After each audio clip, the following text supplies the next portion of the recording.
శ్రవంతిగా రెడీయా మీరు? రెడీ అండి. మీరేం చేస్తారు పనస గింజలతో? పనస గింజల గారెలండి. పనస గింజల గారెలు? అవును. గారెలు వస్తాయా పనస గింజలతో? అంటే దాంట్లో మనం కొంచెం వేరే ఇంగ్రీడియంట్స్ కూడా యాడ్ చేసుకోవాలి. అంటే ఆలు లైక్ బియ్యం పిండి కొంచెం మసాలా గారెలు ఎలా వేస్తాం ఆ టైప్ లో అలా వేసుకుంటాం. ఓకే, మరి పనస గింజల గారెలు తయారీకి కావాల్సిన పదార్థాలు ఏంటో ఇప్పుడు చూద్దాం. పనస గింజల గారెలు తయారు చేయడానికి కావాల్సిన పదార్థాలు: ఉడికించిన పనస గింజలు 1 కప్పు, ఉడికించి మెదిపిన బంగాళదుంప 1, నానబెట్టిన శనగపప్పు 2 టేబుల్ స్పూన్లు, తరిగిన ఉల్లిపాయ 1, పచ్చిమిరపకాయలు 3, జీలకర్ర 1 టీ స్పూన్, బియ్యపిండి 3 టేబుల్ స్పూన్లు, అల్లం వెల్లుల్లి పేస్ట్ 1 టీ స్పూన్, ఉప్పు తగినంత, టొమాటో సాస్ 1 టేబుల్ స్పూన్, కొత్తిమీర కొద్దిగా, నూనె డీప్ ఫ్రైకి సరిపడా. సో శ్రవంతి గారు స్టార్ట్ చేద్దామా? చేద్దామండి. సో ఫస్ట్ ఏం చేయాలి? ముందుగా మనం ఉడకబెట్టుకున్న పనస గింజలని ఒక జార్ లో వేసుకొని గ్రైండ్ చేసి దీన్ని పేస్ట్ చేసుకోవాలా? అవునండి. పనస గింజలతో గారెల ఐడియా ఎవరిది? సెల్ఫ్ ట్రై చేశానండి. ఎందుకు ట్రై చేశారు అసలు? పనస గింజలతో ఎందుకు గారెలు వేద్దామని? మామూలుగా ఈ పనస గింజలు త్వరగా తినడానికి ఎవరు ఇష్టపడరు, చాలా కొద్ది మంది ఇష్టపడతారు. సో నేను ఇలా ట్రై చేశాను, రెసిపీ బాగా అనిపించింది. ఓకే, సో కంటిన్యూ చేశాను అనమాట. ఇప్పుడు ఈ పనస గింజలలో మిర్చి వేసుకుందాము, అలాగే సాల్ట్,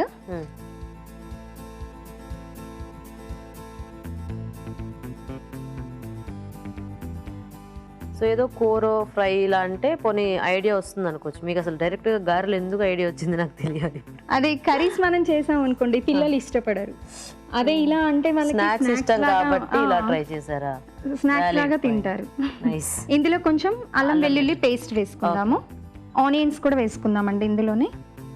ఆనియన్స్ మనం గారెల్లో ముక్కల్లో వేసుకున్నా బానే ఉంటుంది, బాగుంటుంది. కానీ ఇలా కూడా డిఫరెంట్ గా ఉంటుంది. ప్లస్ ఇది మనకి గ్రేవీ లాగా రాదు పనస గింజలు కాబట్టి, సో ఇలా వేసుకుంటే ఇంకా బాగుంటుందండి. సో ఇప్పుడు ఇవన్నీ కలిపి మిక్సీ పట్టేసుకున్నాము.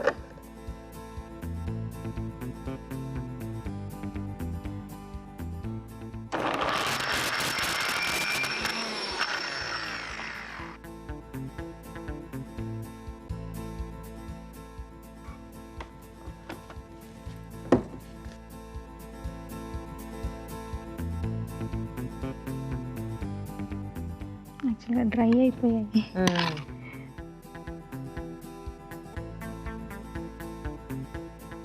మరి కొంచెం వాటర్ ఏమైనా కలుపుకోవాలా?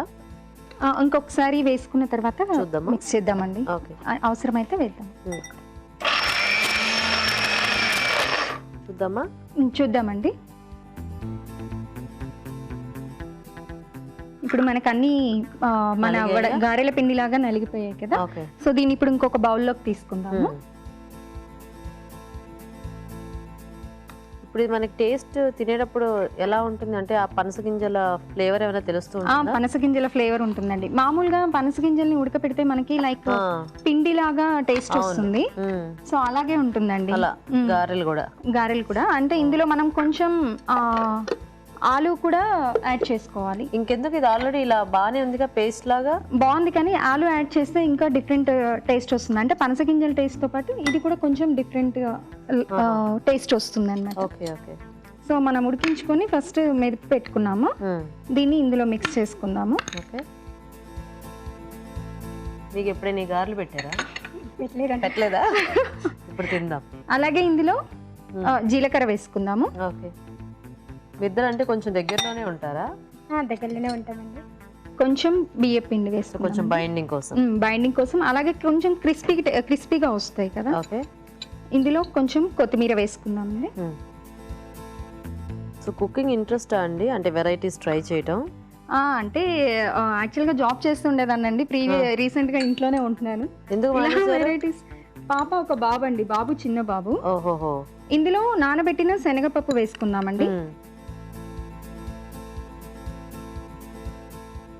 జాబ్ మానేశారు కాబట్టి వంటలు ట్రై చేస్తున్నారా?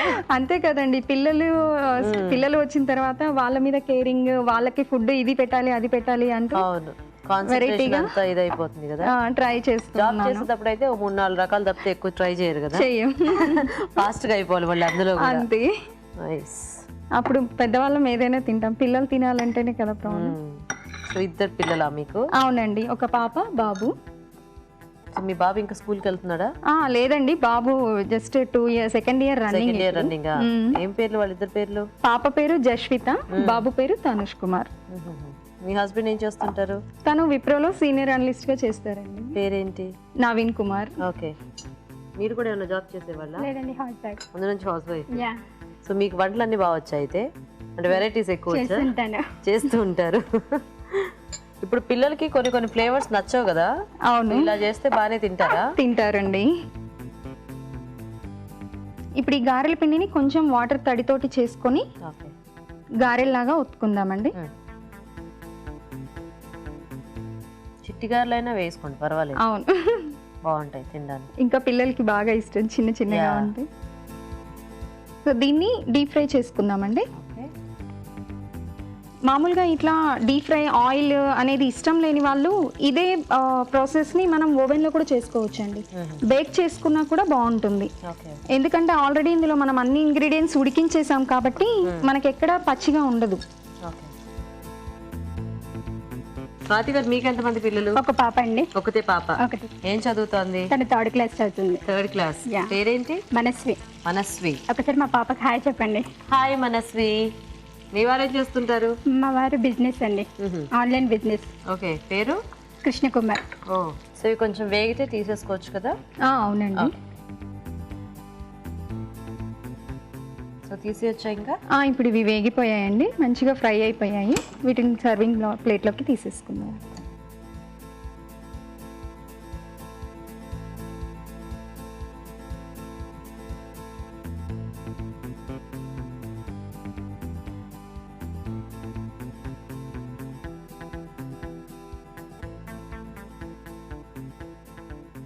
వీటిని సాస్తో తింటే బాగుంటుందండి టేస్ట్.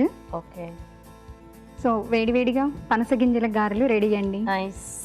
ఓకే అండి, మరి పనసగింజల గారెలు కూడా రెడీ అయిపోయాయి. టేస్ట్ చూసే ముందు తయారీ విధానం ఇంకోసారి చూద్దాం. పనసగింజల గారెలు తయారు చేసే విధానం: మిక్సీ జార్లో ఉడికించిన పనసగింజలు, పచ్చిమిరపకాయలు, ఉప్పు, అల్లం వెల్లుల్లి పేస్ట్, ఉల్లిపాయ ముక్కలు కలిపి మిక్సీ పట్టి పేస్ట్ ఒక బౌల్లోకి తీసుకోవాలి. దీనిలో ఉడికించి మెదిపిన బంగాళదుంప, జీలకర్ర, బియ్యపిండి, కొత్తిమీర, నానబెట్టిన శనగపప్పు, ఉప్పు వేసి బాగా కలుపుకోవాలి. ఈ మిశ్రమాన్ని కొంచెం తీసుకుని చేతితో గారెల్లో ఒత్తుకుని కాగే నూనెలో వేసి డీప్ ఫ్రై చేసుకోవాలి. ఆపై టొమాటో సాస్ తో సర్వ్ చేసుకుంటే పనసగింజల గారెలు రెడీ.